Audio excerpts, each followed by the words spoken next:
how do you make your decision on what to major in? I can't peg what you would major in. So I gotta know. My neighbor growing up always was working as a software engineer, and I thought that was super cool, and I was good with computers. And so I gave a class a try going into freshman year of high school. I thought it was awesome. Computer science, really cool. Took like 3 or 4 classes in high school, and I knew I was going to be doing computer science in college. I probably knew as soon as like 8th grade that I was going to be majoring in computer science. So. Oh man, I'm gonna. Is there anything better than a trip getting ready? Nope. For a long journey while our podcast released a new app and searching for a fade fiend. New fixation. Giving this a subscribe is the same sensation. Started with the day ones. They gave us fuel to support the season. Could have been anywhere in the world, but you're here for a reason. Notification bells, text with friends, all to let you know. Check your Bluetooth, connect, talking wisdom I know. Welcome in, everyone. Episode 190. Stop me if you've heard this before. With our guest, Tom Brady. Yes. Here's how it's gonna happen, Tom. They're gonna see this, and I'm gonna put a thumbnail on, but then they're gonna be like, Tom Brady. So I just gotta know, Tom, do you have a sense of humor of it, or are you at the point now you're just like, come on, guys, he's not everything? I mean, yeah, I chose to go to Michigan as someone named Tom Brady, so you got to have a sense of humor about it. If you don't, it's just kind of being a buzzkill. So I've gotten all kinds of jokes over the years about it, and I just roll with it because why not? For the good and the bad. Did you watch his roast? Did you watch that? I've seen clips. I didn't watch the full thing, but they had some pretty good stuff in there. Yeah. He did a great job. I bet in hindsight, he regrets it. But he said he regrets it. Yeah. I get that. I understand. So then most people are going to go there, but we got this Tom Brady. And Tom, let's find out a little bit. Where are you from? You're not from NorCal like him, are you? No. I'm from Park Ridge, Illinois, so just outside Chicago. Yeah.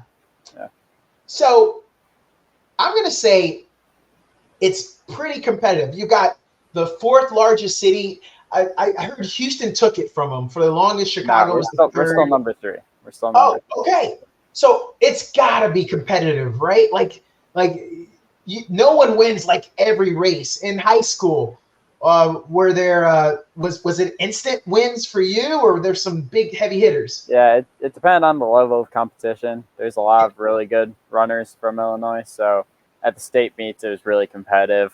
Conference meets could be a little less competitive, but yeah, definitely a lot of heavy hitters that did a lot of things after high school too. Now, we're all on a journey, Tom. Like, we're trying to get to a point. We're still trying to figure stuff out. What events did you run in high school? Yeah, I was 3,200 and 1,600, so like 2 mile. My coach stopped letting me run the mile after a while because he's like, you're really good at the 2 mile, and every time you run the mile, you're taking away an opportunity from a teammate. So didn't get to run it that much, but I really like the 2 mile, just the mile, but twice. And you get to run around, and it's a little slower of a pace, and you get a little more relaxed, but then you always get to like a lap to go, and it's a full-out sprint, and I love that. And I love getting that last 100, and you're just going as hard as you can, trying to win. That was always a great feeling. Tom, I think when you're getting, I was a 2 mile or 2 in high school, not to your level. I actually specialized in the 800. I ran the 2 mile when a coach needed me, but I'm very curious, Tom. I always get to that point, and I wonder, do these guys know who they are? Are you that person that can sprint that last 100 and you don't care who's coming or who's in front of you, you're going to get them? Or those people that know, look, I'm not a sprinter, so when it comes around that last lap and I hear that bell, I need to make a move then. I got to make a move on that back stretch, and I probably got to start laying it out at the start of the 200. When do people start to figure that out? Was it hard for you?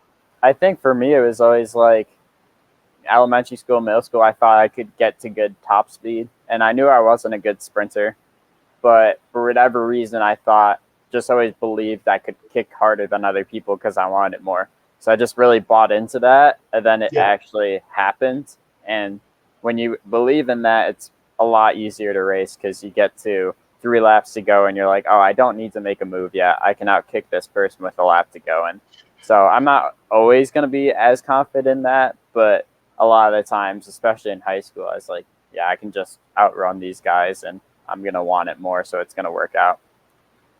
Tom, I got to know this part. I started this. I like to go back and then come forward. Yeah. Just set a little base, let people kind of infer what they want from your maturing, your maturation. Tom, I know that running that 3,200, that 1,600, those are a lot of, I mean, I'm from the East Coast. I'm from Virginia. Nobody wants to run that stuff. Even if they're slow, they think they're a sprinter until they find out they're not good. Right. When you first started out, when did it click to you, this is where I want to be? Because you might have been a good 800 guy. You know, you might have been. When did you figure it out? I think probably when I was 7.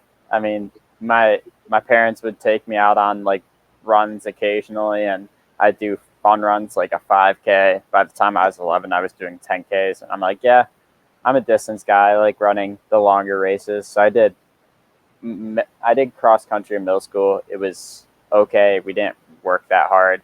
And going into high school, I'm like, okay, I'm 5'7", can't play football, can't play basketball, baseball. I'm not good enough at soccer. Like, not big enough or athletic enough for any of those anymore, even though I love them. So I should give running a shot. And so distance was the only way to go, because I knew my top end speed just was never there. I was not going to be unrealistic about what I could do. I was never going to be coming out of the blocks running a 200 or 100. No way. Yeah. Okay, Tom, this one I got to know, though. Everyone always wants to be what they're not, right? So I want to know, when did you get that itch out of your system to go during track practice and, fool around coming out the blocks, just to do it? Maybe going over to the jump pit, jumping into some sand, or maybe you could do your height or a little higher than your height in the high jump. Yeah. Do you still have that? No. I mean, in middle school, you do some of those events. You do the long jump, you do like the hurdles, and you get to kind of see what you can do. And I remember doing like a 12-foot long jump. I'm like, oh, I'm terrible at this. And we're doing the high jump, and I got like, I don't know, 4'6", and I'm like, right, that's shorter than I am. This is terrible. So I just that got the itch out of my system completely. I don't like to do things I'm not good at if I don't think that I can get better, and I didn't think I could get better. So I was like, stuck in the life of a distance runner. Crap. It looks like, Tom, you're better than the rest of us. You figured yourself out faster than the rest of us, because you know how long it takes we're still trying to figure out. We're forcing ourselves into things we can't do. But speaking of forcing it, I know there had to have been another coach that came a-calling, and you kind of mentioned it in soccer. I know that soccer coach wanted you, right? That distance, that drive that you could keep running instead of walking. Well, the issue was I was in love with all the sports I played, like soccer, baseball, basketball, football. And so I didn't want to give any of them up. So I played house league for all of them, because if I played travel in one, I had to commit to it. And so by the time I got to high school, I hadn't specialized in any of them, so I wasn't really needed in any of them. So I was like, okay, cross country, that's the path. No one's asking for me to do something or another. I'm just gonna try running, give that a go, have fun with it. When did it click that you were good, that you knew as a 11-year-old? Did you go win a 5K and a bunch of old guys were like, oh, you whippersnapper, nobody invited you?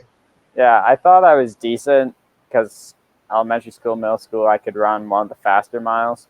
Yeah. But it was really like the spring of my freshman year of high school, I started running pretty solid times, and I was pretty competitive within our conference as a freshman. And I was like, oh, I might actually be like solid at this. So yeah. I put in a ton of work over the next summer, and by the fall of sophomore year, I was one of the best sophomores in the state.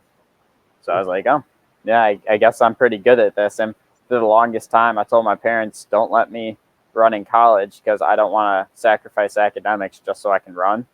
And by the end of my sophomore year, I'm like, maybe I could actually go somewhere that's got good academics and good running. And so that was a pretty cool journey for me. Okay. How many offers did you have senior year? What would you say? 20 I guess schools wanted you? it's like you get a lot of people reaching out and you kind of filter through what you want and what you don't want. And so I had like a list of, it was 10, then it was 5. I kept narrowing down my schools and taking officials and stuff like that. So by the time I was deciding, it was pretty much just the one school I wanted to go to. But I had a lot of schools I was talking to, a lot of emails to do, lots of unofficial visits. It's a lot of work, that whole process of coming out of high school. And I was pretty grateful for that, but I felt like most places I wanted to go, I could have if I wanted to run there. But Michigan was the right one for me. So, who was number 2, Tom? Don't worry, you're already a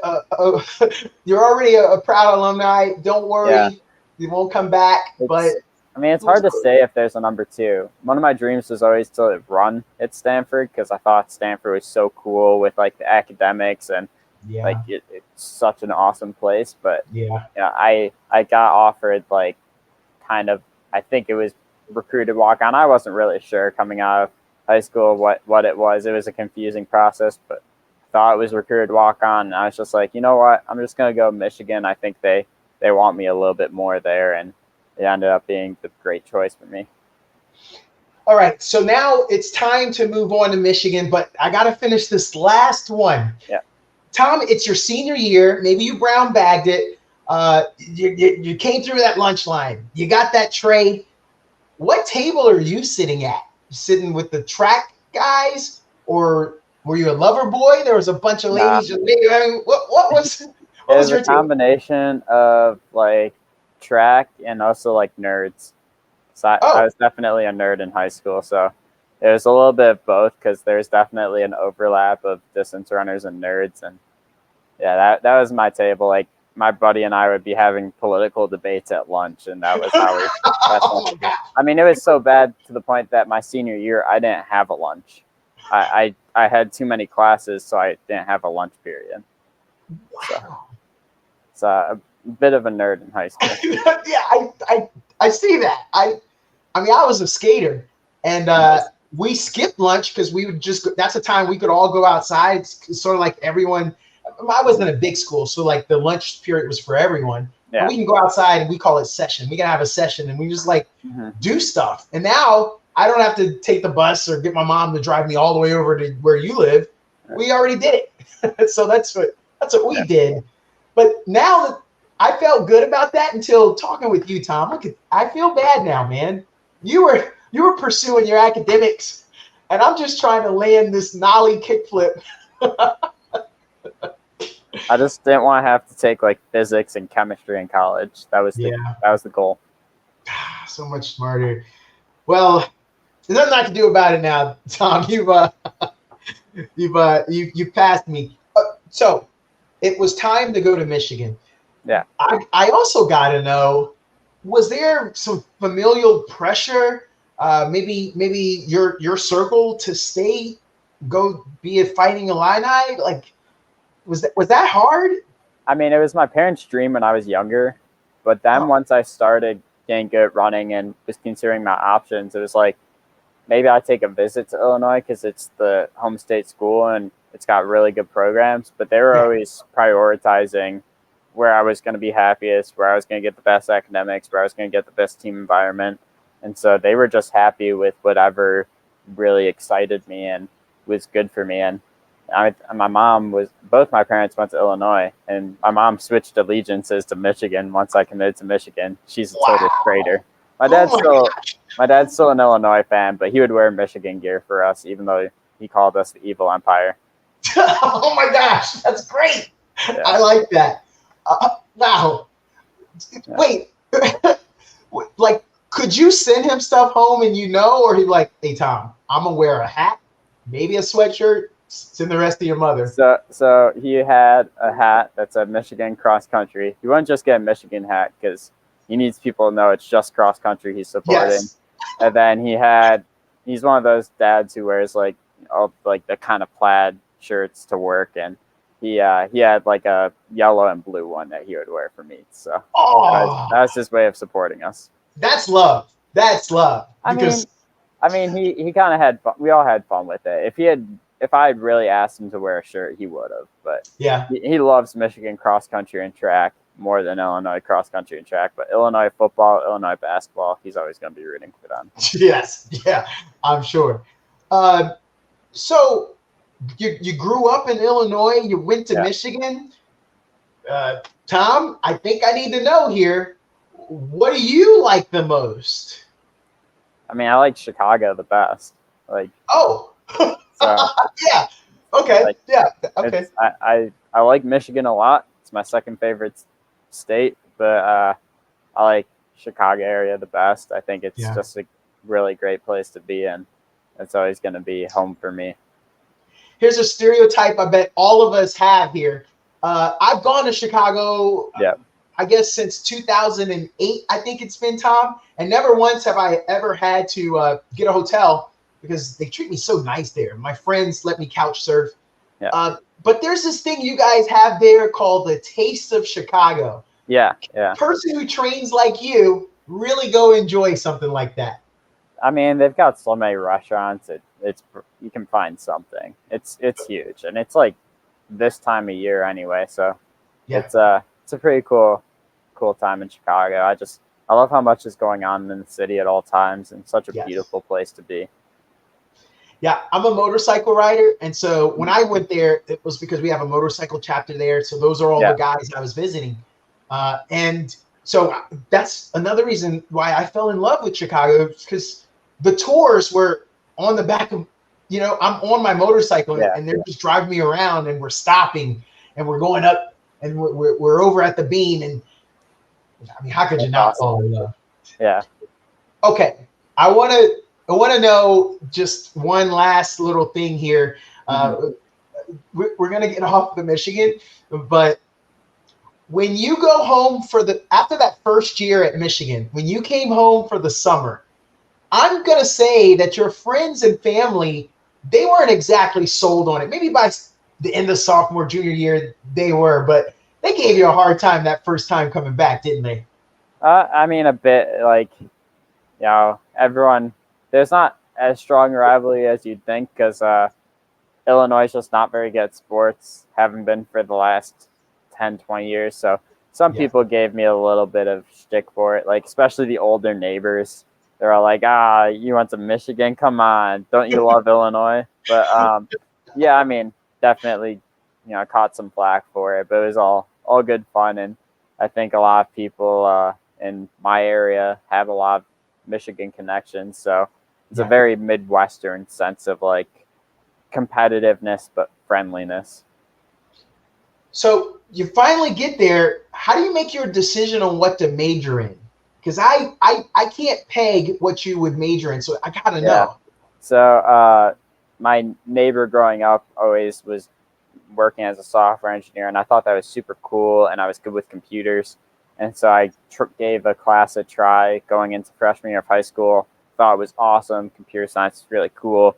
Took like 3 or 4 classes in high school, and I knew I was going to be doing computer science in college. Like, I probably knew as soon as like 8th grade that I was going to be majoring in computer science. So, oh man, I'm gonna say there aren't a lot of computer science majors that are amazing runners like this. I mean, can I say that like you were talking about, like you had your friends that were nerds. Do those nerds really keep working as hard and focus on college level athletics? They deviate at a point, don't they? Yeah, I guess there's partly a choice to make. If any sport at a school is going to be computer science related, it's going to be like cross country and track. I think we had like 5 other people doing computer science, so quite a lot. But it's a hard balance. Computer science is a lot of work, and running's a lot of work, so didn't really have any free time ever. When you're at Michigan and you're trying to, your coaches are saying, all right, we got to work on some speed. We got to work on that kick. We got to work on that last lap. Who do they tell you to go train with? Are you training with the quarter milers, the sprinters, the 100, 200 people? How does that work? No, you do not get to train with those guys. They're too special. They would make me look like a fool. So you don't want to, as a distance runner, you don't want to focus on sprint mechanics because you're only ever going to be using it at the end of a race. And so you're not going to be able to act like a sprinter. You just really work with your own event group. And it's more just about getting comfortable running faster and faster. So the best thing for me was always just doing strides. Like I'd do 100-meter stride and just focus on my form and try to get fast. And I'd line up next to our like milers who are faster than me. And I'd just say, all right, I'm going to do my best to stick with him while keeping my form good. And that's how I got a lot better at speed. I went from being one of the slower guys on the team to, probably having one of the better wheels on the team by the end of my time. So. All right. So Tom, there's the NCAA championships. Yeah.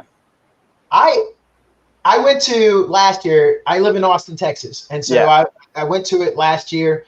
It was awesome. I was down. I mean, I was down on the track. Matter of fact, we were in the middle because we were presenting some scholarships and stuff. I'm addicted now. Like I got to go back. It was the most amazing thing ever. Yeah. But is that the end all? Like, do you have to win the NCAA championship when you're a runner at your level? Like, does that have to happen? Nah, I think you look at the people that are in the NCAA right now, and you consider your own ability. And I think everyone's got to acknowledge their limits. I'm never going to tell myself I can't do something. I'm always going to be realistic about what I can do and try to temper my expectations that way. So I think looking at where the NCAA is right now, you have to be an Olympian to win an NCAA final or even to be top 3 or 4. And so knowing that, I think I go to an NCAA championship and I just say, if I can mix it up with these guys, that's a good day because those guys are incredible and they're doing things that I aspire to do, and I just gotta be happy with what I'm able to do against them. So it's not the end all be all to win a title because it's just so difficult these days. So for those that are learning about you, how did you do at NCAA championships during your time? Yeah, I mean, as a 4-time All-American, which I can be proud of, but it never quite came to the level I wanted to. I took like this outdoors in the 10K. I was 15th. I was pretty frustrated with it, but it was definitely a tough spring for me. Like lots of sickness and just dealing with lots of things like that. So when I look back at my NCAAs, I just say I mixed it up and tried my best, but didn't always turn out the way I wanted. So what's your view on the Olympic trials? We all just watched it. Right. I mean, it's so captivating. Yeah. Honestly, it might be more entertaining than the Olympics, the U.S. Olympic trials, but it's such an awesome place. And, for me getting to go, I went there with very little expectation. I know that there are the top people who say, yeah, I came here in the past and didn't have expectation, but now I'm here to compete. And I think for me, I was just like, this is an awesome experience. I'll do my best to compete, but just being here is incredible and a great feeling. So I'm just gonna take it all in. So what was when we finally got there? I hope I didn't get through Michigan too fast because I had to get here. But what qualified you for the Olympic trials? For those who didn't know or who are just learning, how did you get the invite to the Olympic trials? Right. So during the indoor season, I was running at Boston and I ran a 5K in 13:24, and the automatic standard for making the trials is 13:25. So I got the standard and got invited to the trials. Oh my gosh. I think people, if they're driving, I should have warned them. I think you made someone crash there. 3 miles, my God. 13:24. Okay, you walk off the track 13:24. Maybe it said 13:25, and then they update it. I don't know if that's as extreme as it is for sprinters. They make changes after that. Not a whole second, no.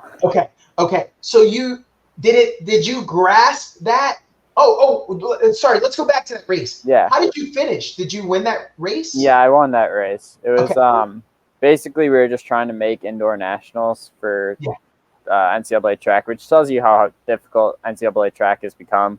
Yeah. So I got to like 8 laps to go. It was a solid race. And my coach starts yelling at me, "You have to win." And I know he means if I want to make it NCAA indoors with a time standard, I need to win that race. That's what it's going to take for the time. So we get to like 300 meters to go, and I just shoot out of a cannon, and I won the race. It was a lot of fun. And after the race, my coach and my teammate were going nuts because I made indoors. Like, we knew I had made it, and it was a great feeling. And a few days later, I'm looking at like USA trial stuff, and I realized that the standard was 13:25. And I'm like, oh, I made the trials. That's going to be pretty cool in like 4 months. Oh my gosh. So that was fun. How did you, that race? Oh my gosh. Well, first of all, I would have loved, let's all go back and view that. We got to watch this race. But can you remember, especially with the win at the end, maybe more things stood out? You said it eight laps to go. When did you know that you felt good and you had it? Like, today, I got it. Did you feel that way? Yeah, I think in a 5K, when you get to, you gotta set points for yourself, and in an indoor track, it's especially hard because it's 25 laps instead of 12 and a half. Yeah. And so I got to 10 laps to go, so just 2K left. And I was like, this pace feels very manageable, and I'm feeling good. I need to just keep making the right moves. So then I told myself at 8 laps to go, there's barely any race left. I can do this. And so I just kept making moves to stay with the front guys. And with like 2 laps to go, I'm like, yeah, I can win this. So I went for it, and it was a great feeling. So you found out a couple days later that the Olympic standard was that. Who's the first person you called? I text my mom. I'm like, hey, turns out that the trial standard was 13:25, so I'm going to the trials. And I think it was a way bigger deal for my parents than it was for me, because for whatever reason, people actually know what the Olympic trials is. Track. I didn't realize people knew what the Olympic trials was. I thought everyone would mistakenly assume I was saying Olympics, but no, they knew I meant like the USA trials that they show on NBC. And so they were just really excited about it because they knew it was pretty awesome, and they were just really proud to be able to say that they had someone like their son make it, I guess. Did your teammates, coaches, did they treat you different after everyone found out? Not in the slightest, no. Wait a minute. What about, I know, okay, so there's Donato, there's Tom. Just try not to laugh, Tom. But let's just say I'm on the team. I'm about as fast as you. You know, Tom, every single practice, every time I'm near you, I'm trying to beat you. Like, to feel good about myself. You didn't notice any of that? No, that would have been my attitude if I was someone else on the team. Not everyone has the same attitude about what it takes to be a good runner. And so I basically was my own training partner for 3 years. Like, no one else wanted to train with me because they just didn't think they could. And I always thought that was really stupid. Like, hey, just give it a shot, see what you can do. So after that happened, I think everyone was just so like, yeah, that's Tom. He does things like that. Like, we're just, I mean, they were really excited about the result and everything, but it's not like they treated me any different. I think I've always been seen as the guy on the team who does crazy things. And by crazy, I mean like goes out and does a really hard long run, and everyone's like, why did you do that? So it's hard when someone gets that impression of me, and then like they're not going to see me any different for other things I do, because they're going to be like, yeah, that adds up. All right. I know a lot of people are thinking it. Tom, we want to know, what did you eat that night before? And then what did you eat after? Well, after you found out about the Olympic standard. So the night before the race, Yeah. anything out of the ordinary, or Nah, my coach, my teammate, and I, because it was a small trip, we were just there to get NCAA times. Because Boston's got the best track in the world. We just went and got some pasta. So I got like, I think it was probably just like bolognese. So pretty standard stuff. And the night I found out I made the team, I don't know. I just meal prepped for a whole week. So it's probably like, knowing me, chicken and rice, something boring. Because I think the rest of us, I think this is what we think. And I know a lot of athletes have this, Tom, but don't we get, I don't want to say superstitious, but we have like patterns, right? And you're like, oh, wait a minute, let me do what I did then, even though I haven't been doing that.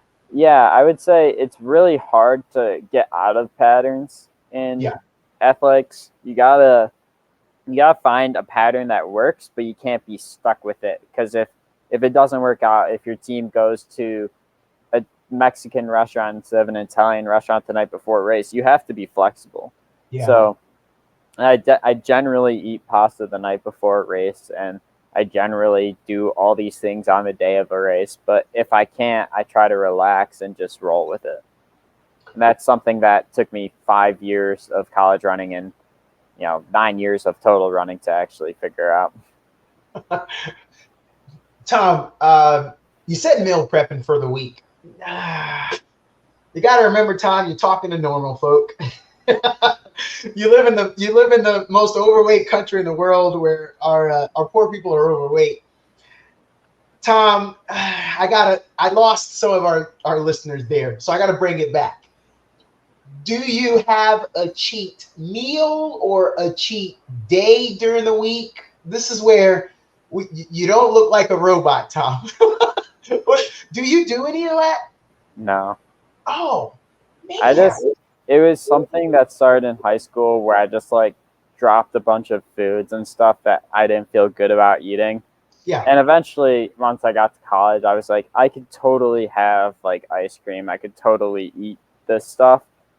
And I just really don't feel like it. Like, I think it formed out of an unhealthy place with food, but it really came back to something where I was like, I really am like, I can have a really good dessert where it's literally just like cereal and peanut butter. And I'm like, man, this is really good. And I don't like ice cream that much because maybe the taste is good, but I always felt kind of like groggy and gross after I ate stuff like that, and it never made me feel good. So I just dropped it, and I've been happy about that ever since. Oh, okay. That's it feels a little bit better. Yeah, I don't like, people absolutely should have like cheat meals, and it doesn't even need to be cheat. It doesn't need to be like, oh, I earned this. Like, you can have like a healthy like relationship with like desserts and everything. I think it's just about like, I never had an interest in doing that, so I didn't. Well, no, I've never been a drinker, and I'm a Army vet, and so I don't want to feed a stereotype there, but I know there's a lot of times and places people are like, hey, what do you mean you're not going to drink? Well, if you've never done it, you don't really miss it. Is how I always explain it to people. I tell them I'm not trying to be a saint. I got my vices. Like, there's I don't know if I'm going to make it to heaven, is what I'd always tell them, because you kind of got to sidetrack them, because you know how it is. People, when they find out you don't do something, then they want to, I got to be the one that makes them start eating apple pie after every meal. Right. Just like, if you're happy in that pattern, then that's great. Like, people should just be happy with the choices they make, and if they're not happy, then make some new choices. Yeah. And oh, by the way, people, that means it's more pie for you. If we're not taking it. Okay, your trip to the Olympic trials. School ended, and you've got time from the end of school to heading out for the trials. Do you go out early? Do you stay in Michigan? Do you go back to Illinois? So we were in Michigan up until 3 days before the race, just training in Ann Arbor, getting the work in. I just basically get to live like a pro runner at that point, just running Yeah. and applying for jobs and stuff like that. So it was it's cool to kind of live that way, but you get tired after a while. And then we flew on a Monday and raced on a Thursday. So Yeah. Yeah.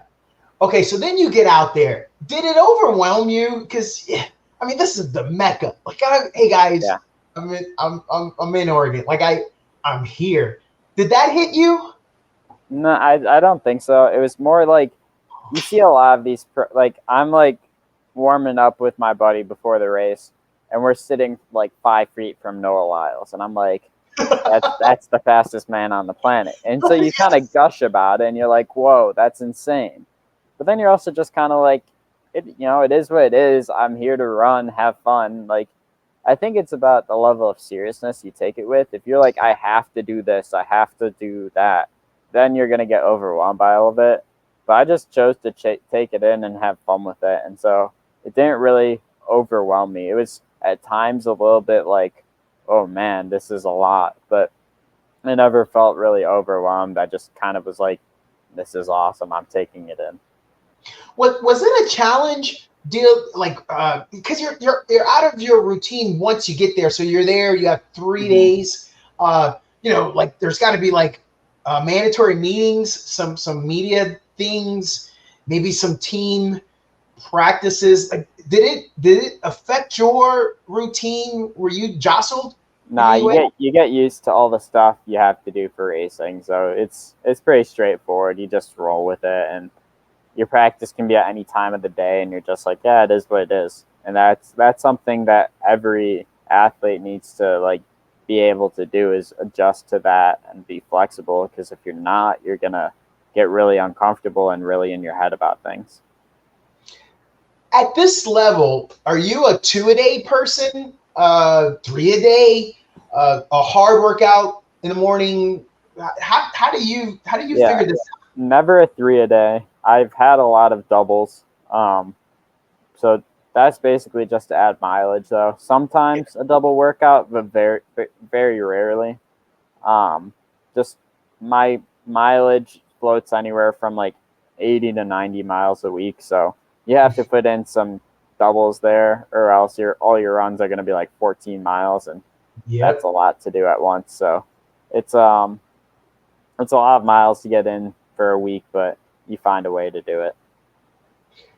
Okay. Some of us drive 80, 90 miles a week, Tom, just to get to work.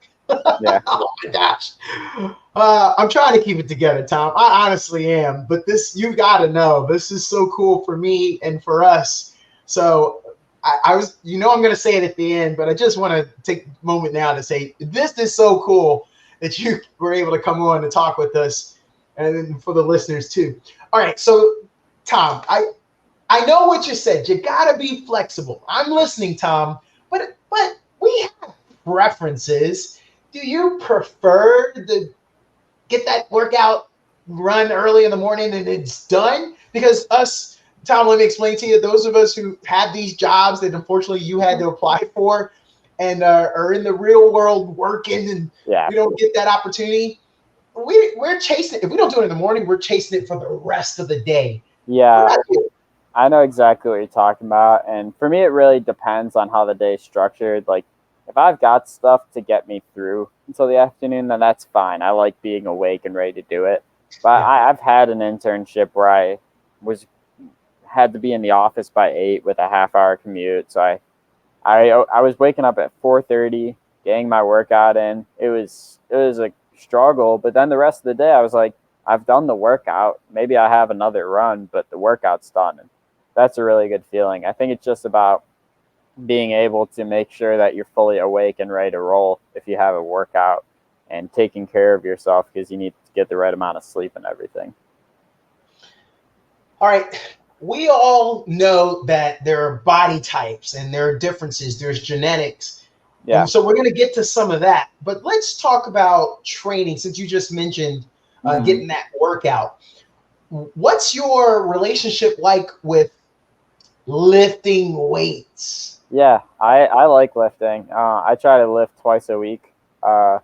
it's not like a prototypical. Like I'm not necessarily doing a bench press or anything. There is upper body work to do because still gotta have like strong biceps, triceps, and everything.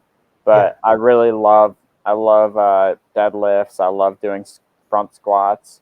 Yeah. I like some of the like power and everything that we get to do. So, and Yeah. we have like a really nice weight room at our facility. So it was just I really like lifting. I think it helped me stay less injury prone and keep injuries out of the way. And so I even was doing 3 lifts a week last summer, and I really enjoyed that period. Okay. So you make it to Olympic trials. I don't know if anybody else is your mentor. I couldn't be a good one. Do you put that on a resume? Yeah, it is on my resume. My parents were like, you have to. And I Okay. think when you look at a resume, you can have all the stuff you want about the things you've done, in the classroom and your internships and everything. And I have that. But I think it's nice to have a little bit of stuff at the bottom that's just like maybe academic awards, but athletic stuff too, where you're like, I'm not necessarily like every other candidate. I've done athletics. It's a lot of work, but it's been a really awesome experience for me. And maybe you can see that I've worked really hard at this and I can work really hard for you. Okay, good. Because I've worked for a couple of Fortune 500 companies. I've done some hiring and unfortunately some firing, but I think that your resume is a representation of you. Yeah. And if you could give that 360 look, if you could maybe give them a little peer into some hobbies and or other items, I think you should. Yeah. But it's because I'm gonna tell you, most of the time, I worked for Pepsi in Connecticut, Tom. I Yeah. literally interviewed a nuclear scientist. Wow. We ultimately did not hire him, but what I will just say is that most people that are applying for jobs, except for that guy, they kind of have the same accomplishments. I mean, Yeah. I was computer science at Michigan or at University of Texas Austin. Yeah. Okay, got it. Yeah, everyone did pretty good. You Tom have a 3.86. The next guy has a 3.85. Right. What could separate there? So I'm glad you do that. Yeah. Because I thought I was a bad mentor because I was like, I totally think you should have it. Yeah. I think it's good to have. So. Yeah. Okay, so Olympic trials. You're there. You're moving and grooving. Tell us now that you're looking back on it and with the results. Yeah. What's your feeling? What's your feeling? I think a bit of disappointment. I wanted to do a bit more, and I felt like I had more in me. But I think I'm grateful for the opportunity, and like the spring was a bit of a wash for me. I ended up coming down with mono in April. I was out for all of April, and so when I look at the season, it's definitely I take it with a grain of salt, and I'm really happy with whatever I was able to achieve because I worked really hard to get to that point through everything I was feeling. And like, I think I probably could have done better at the trials without that. But I look back and I'm like, that was just really fun. I had a lot of fun. I'm not going to be too hard on myself for the result because I know there were other things at play. So, Tom, the rest of us think he's got to go pro. Like, what makes the differences? Because we don't follow it that close. Like everyone knows NBA draft, we know the NFL draft. Yeah. What could you send that resume off? Like I have a fraternity brother that works for New Balance in Boston.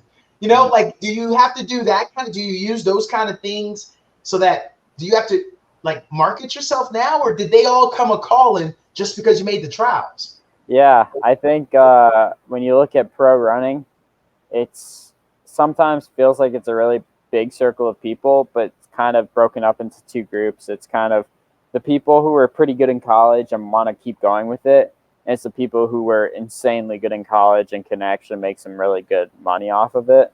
And so at a certain point, you realize what group you're in. I'm in the first group. Like I was pretty good in college, but I'm not going to make like a ton of money off of it. I'm not going to get all these great sponsorships and opportunities. So you have a decision to make. Are you gonna like keep going with it and accept less money to live the life that you want to live, or that's not me. I want to live a life of just like working the job I studied for and living comfortably and having fun, and running's going to be a part of that. I think I'm going to try to keep running competitively, but I'm not going to run for anyone, be required to run any races or anything like that. I just want to live my own life. And if you want to go pro, there's going to be like, you got to hire an agent and everything. There's also going to be people that like start reaching out to you, at which point you're like, okay, I need an agent.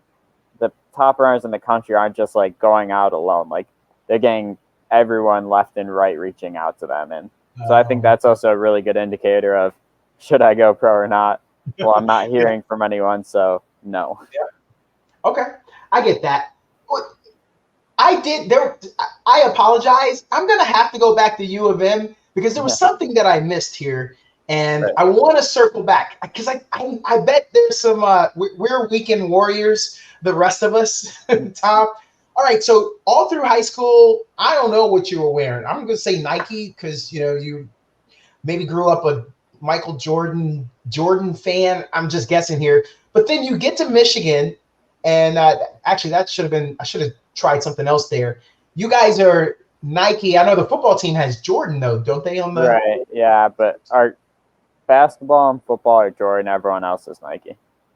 Oh, okay. So was that hard to switch to a Nike shoe when you got to U of M? No, I mean, part of the reason you choose a school is like, okay, that's Nike, that's really cool, and that's not why I chose Michigan, but it's like, well, that's definitely not a reason to not go. I like Nike a lot. I was running in Saucony in high school, but I started testing out Nike shoes. I'm like, oh, these work, and Nike has the best spikes, so that wasn't a problem. So I was more than happy to go to a Nike school and wear all the Nike swooshes on everything I have. So I went to an NAIA school. Mm-hmm. You can laugh, Tom.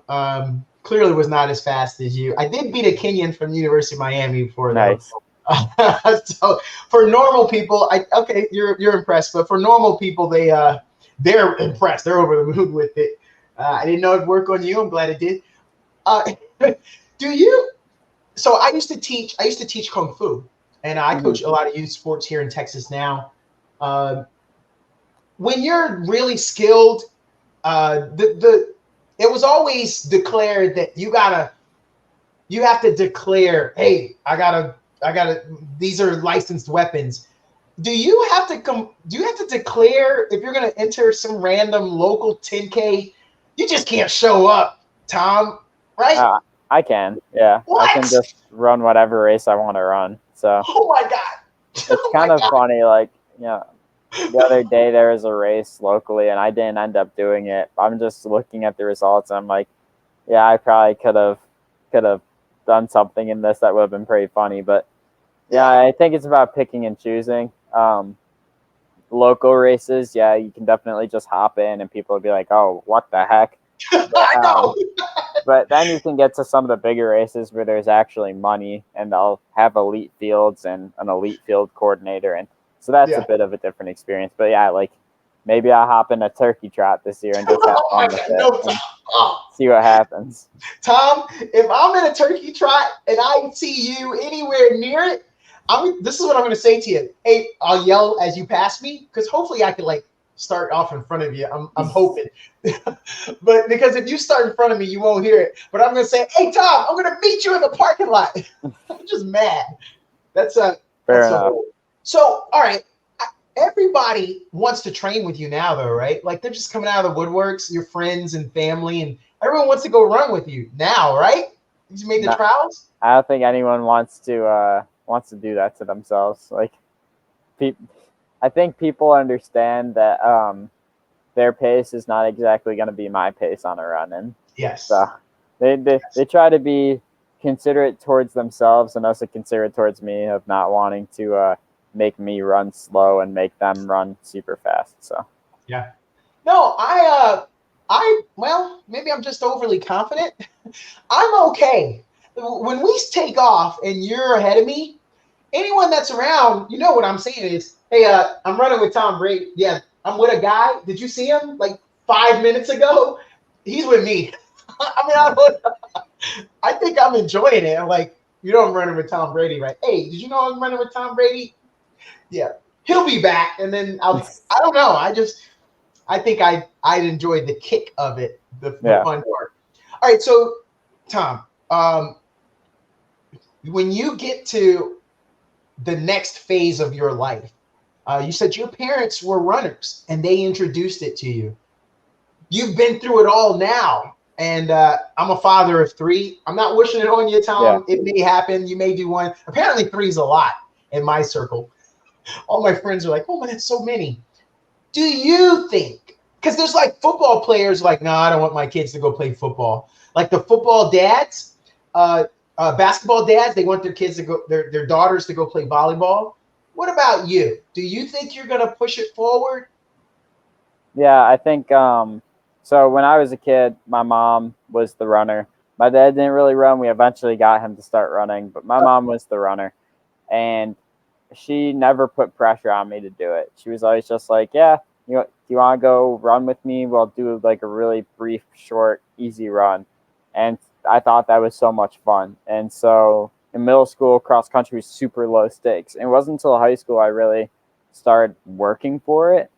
And I'd wish the same thing on any kid I would have. Like, I don't want them to feel any pressure to do anything when they're young. I want them to be able to explore and choose their own sport. I hope running's in the cards because running's awesome. It's such a great atmosphere to be around. But I think the best runners play all these different sports when they're a kid and really have fun with it and choose running on their own. Because anyone who's pushed into it too young has a really high likelihood of flailing out because they're just burnt out. Yeah. I want to ask you, do you think you'll use your skills for evil? For instance, Tom Brady, you have an open invitation to come down to Austin and do some ultimate frisbee with me and my friends. Because I could just imagine how towards the end of the game when everyone's fading, I'm still throwing deep bombs to you. Like, now that it's all done, can you go back to maybe, come do some ultimate, like I mentioned, or join some softball leagues? Because you said you loved baseball. Yeah, I guess to a degree I could. I've always been someone who gets nervous about injuring themselves, and so I'm a cautious person. But like, sure, I'll hop in an ultimate game and make people I guess look silly because they get too tired and I'm not. And I like when I go on hikes and people have trouble getting me to break a sweat or I'm not breathing and they need to stop. I enjoy things like that. It's a lot of fun for me because I don't really have to say anything. They do all the talking. I'm just like, yeah, my bad. I enjoy things like that. I don't think I'll join any leagues or anything because I intend to keep running and I don't want to jeopardize any of that. But yeah, I think it's fun to find ways you can. Like, people will always bring it up. Like, you just climbed 4 sets of stairs and you're not even breathing. Like, people notice the smallest little things like that. So you just have fun with it. Yeah. You're going to have a lot of opportunities to travel and train now that you're out of school and, on your vacations away from work. If you haven't already got a job, good luck on the hunt. We've got some great opportunities here in Austin. Google's here, Dell's here. Just offering. Yeah. And I'm trying to get a guy on my ultimate. But no, seriously, wherever you end up. But I'm kind of curious. Would you be interested in man, I'd love to get a job in Colorado so I can go run the mountains? Because you don't live there. You've lived up Michigan, Illinois. Is there something you'd be interested in to live? I think for me, people put a lot of emphasis on training environments, and it's like, oh, it's really cool to live at altitude, and maybe that could help you. But you can set up a training environment anywhere and figure out your own way. So it's really just about where you're going to be happiest in your day-to-day life. And for me, that's not a place like Colorado. And I don't like the heat that much, so I'm definitely not going to be in the South. It's too hot for me. Yeah. Yeah, man, we had 100 degrees yesterday, and oh, That sounds I don't awful. know. Yeah, it's a challenge, man. And like I told you, I got to coach youth sports, so I'm trying to get the best I can out of the kids, and Yeah. it's just painful. Yeah. Okay, Tom, we're at the end. Man, this went fast. Tom, you were awesome. This went fast.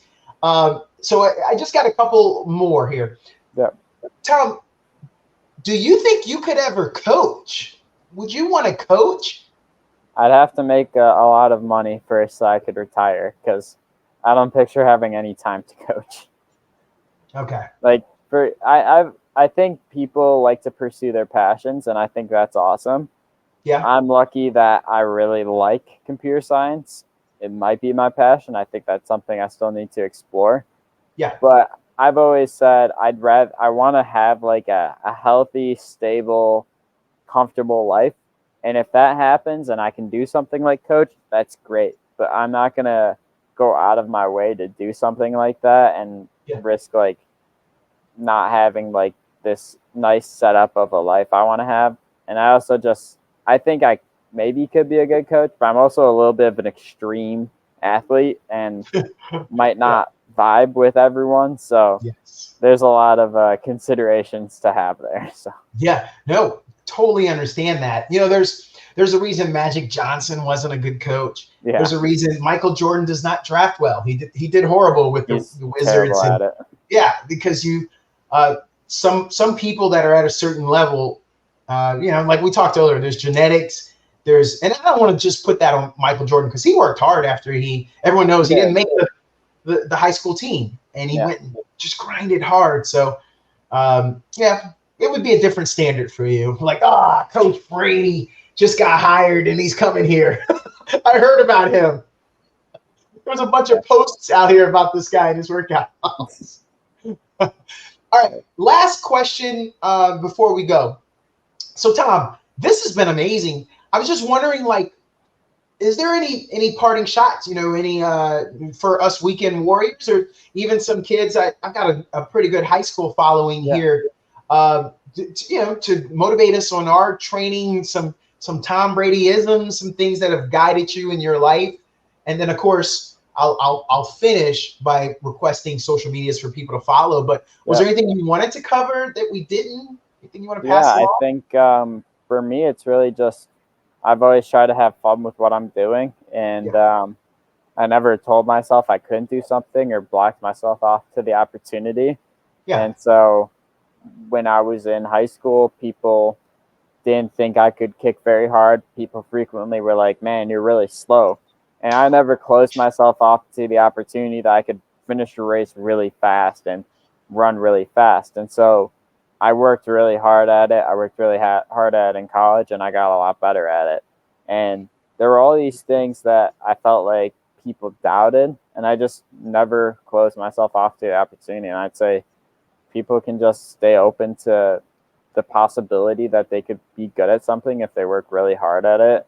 Then that's going to open a lot of doors, because I don't think I'm the most naturally gifted runner, but I worked really hard at everything and I believed in myself. And I think that helped me get to where I am.